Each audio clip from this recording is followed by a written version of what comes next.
Pour aller plus loin donc sur ce grand format, nous recevons le ministre en charge des infrastructures et du désenclavement, M. Adama Luc Sorgho. Bonsoir M. le ministre. Bonsoir. Et merci de venir répondre à nos questions. On l'a vu dans le reportage sur l'embouteillage, mais aussi tout ce qui est désengorgement de travaux sur ces tronçons. Mais à quand le lancement effectif des travaux pour le démarrage de l'élargissement de la nationale numéro 2? Merci, Séné Kindo. Effectivement, pendant la cérémonie de lancement des travaux de voirie en mai 2023, nous avons effectivement annoncé que ces travaux d'élargissement de la RN2 allaient se faire incessamment. Mais lorsque nous parlions de ces travaux, on avait constaté après que les études n'étaient pas totalement achevées. Et nous voulons surtout nous rassurer que les études prennent tout en compte pour qu'on n'ait pas vraiment de problèmes, de difficultés dans l'exécution. C'est pourquoi d'ailleurs nous avons tenu à ce que l'étude s'achève et qu'on puisse en parler. Sinon, son Excellence, le président de la transition, nous avait donné des instructions de démarrer. Mais au constat, nous avons vu que ça a été un peu difficile. Et c'est juste, dans ces jours, nous constatons qu'il y a une certaine évolution au niveau de l'étude. Et nous pensons qu'on pourra actuellement contractualiser ces travaux. Et nous rassurons les usagers que très incessamment, tout au plus, au deuxième semestre, tout au plus, je dis bien au plus tard au deuxième semestre, on doit pouvoir démarrer ces travaux de l'élargissement de la RN2. Donc on peut compter au mois d'août ou septembre? Non, nous ne voulons pas le mois d'août. Nous disons bien dans le deuxième semestre de cette année. Donc c'est pourquoi j'ai dit, puisque nous sommes en phase de contractualisation, de montage de dossier, donc nous savons que ça prend un peu de temps. Ce n'est pas seulement le ministère des Infrastructures qui est impliqué, il y a le ministère des Finances. Donc pour ça, pourquoi nous donnons la réserve et nous disons que c'est tout au plus le deuxième semestre que nous allons démarrer. Oui, mais en attendant... C'est le mois de mai. Oui. Voilà. En attendant, vous avez lancé des travaux dans des quartiers comme Rimtieta, Nagrin ou Yagma pour des bitumages de voies. Qu'en est-il des travaux présentement? Effectivement, les travaux que nous avons lancés se déroulent bien, se déroulent correctement. Nous sommes aujourd'hui au maximum à peu près 38% des travaux de discussion en termes de réalisation. Mais nous avons quand même des difficultés au niveau avec les concessionnaires, notamment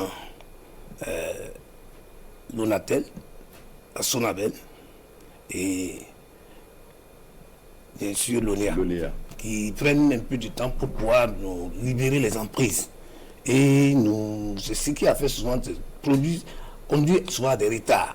Et nous pensons qu'il faudrait qu'ils mettent beaucoup plus d'accent à nous accompagner, beaucoup plus de célérité, parce que presque tous nos chantiers sont en retard dû à ce phénomène. Il y a cela, et nous pensons que, honnêtement, s'ils mettaient beaucoup plus d'accent pour nous libérer les emprises, les travaux iront rapidement. Et c'est sûr, nous avons Rimtieta, Basenko. Vous avez... Il y a Basenko, Rimtieta, Yagma et Nagrin. Les Nagrin, tout est en cours actuellement. Et nous pensons les achever d'ici là. Mais c'est comme je l'ai dit, le retard est dû effectivement à ces problèmes de déplacement. Voilà. Maintenant, ici, ce que je voudrais quand même demander, il y a aussi la contre-performance aussi des entreprises.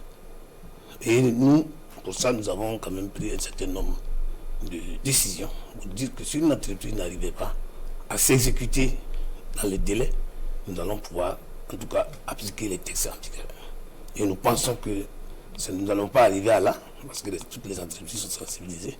Et on s'est dit que d'ici, avant peut-être la saison de pluie, on pourra avoir ces voiries qui seront exécutées. Et en 2023 également, il y a d'autres travaux que vous avez lancés en dehors de cette zone, Nagrin, Rimtieta, Basenko. Oui. Et qu'en est-il de ces travaux? Pour Ouagadougou, par exemple, en termes de voirie, vous avez effectivement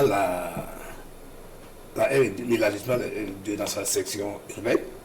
Nous avons la réhabilitation de l'avenue de Moronara et l'avenue Yenenga, qui sont déjà attribués, c'est prêt pour démarrer. Nous avons aussi la suite de Orodara Kologo frontière du Mali, qui va démarrer très bientôt, sont au stade du montage des contrats. Nous avons aussi dans la ville de Bobo, les voies d'accès à Lerma, les voies d'accès au niveau du SEMA de Dafra et la voie d'accès au niveau du port sec qui relie le port sec à l'avenue Salon-Champagne. Le boulevard Salon-Champagne. Et en plus de ça, nous avons dans le cadre du programme de développement de la mobilité des villes secondaires, nous avons réalisé cette année 2023 le démarrage des travaux très bientôt, puisqu'on a lancé les appels d'offres très bientôt de la rocade sud-est de Boubou, et aussi les travaux d'assainissement à Kaya et à Ouébia. Donc pour ça, nous pensons que ces travaux vont pouvoir démarrer, en tout cas en 2024. Ensuite, vous avez la nationale 17, c'est-à-dire Tinkorogo Wargaï, frontière de Togo, qui vont bientôt démarrer. Parce que là aussi, on avait des difficultés sur le plan sécuritaire, mais ce problème est réglé, parce que les appels d'offres ont été lancés. On s'est dit, avec la célérité qu'il y a à la direction générale de la GTIN, on pourra avoir un peu les résultats dans le mois d'avril. Nous avons aussi la route Giba, Koumyanga. Giba en passant bien sûr par Diabo, qui est en tout cas en phase de démarrage. Nous avons aussi, en plus de ces travaux, un certain nombre d'infrastructures que nous réalisons, notamment à Bobo, que nous avons dit qu'il faudrait dire aux populations de Bobo que ce qui est sûr, les travaux, tel que le disait le directeur général des infrastructures routières, concernent l'ensemble des deux grandes villes. Et c'est pourquoi nous sommes à la phase aujourd'hui de Bobo et rassurer la population de Bobo que nous y passons. Oui, mais lors de votre évaluation chez le Premier ministre, vous avez évoqué des difficultés qui vous empêchent d'atteindre la vitesse de croisière. Quelles sont ces difficultés? Alors, ces difficultés qui nous empêchaient d'atteindre un certain nombre d'objectifs, c'est surtout le côté sécuritaire. Il y a de trois zones sécuritaires, notamment au niveau des déplacements à l'emprise, déplacement de libération des emprises, et puis les personnes affectées par le projet. Mais pour le côté sécuritaire, j'avoue qu'aujourd'hui, il y a de l'avancée avec les ministères chargés de la défense et de la sécurité, qui aujourd'hui nous facilite un peu la tâche pour permettre de démarrer un certain nombre de travaux. Mais au niveau, quand je parle par exemple du réseau de déplacement, libération des emprises, les emprises, je disais tantôt que c'est plus haut, que ça ne dépend pas de nous. Cela dépend effectivement de ces concessionnaires que nous demandons vraiment de mettre de l'accent pour accélérer. Bon, concernant la contre-performance des entreprises, comme je vous l'ai dit, on va appliquer les textes, soit à résilier, en tout cas c'est un nombre de travaux qui n'avancent pas à notre convenance, et on va poursuivre. Et vous dites que pour 2024, il y a de grands projets. Est-ce qu'on peut en savoir davantage? Oui, je vous ai cité les projets de 2024. C'est ce que j'ai cité, notamment concernant la poursuite, la RN8, notamment sa partie Orodara, puisque la partie Bobo Orodara, ça a démarré. C'est la partie concernant Orodara, frontière du Mali, qui est en cours, qui va démarrer très bientôt.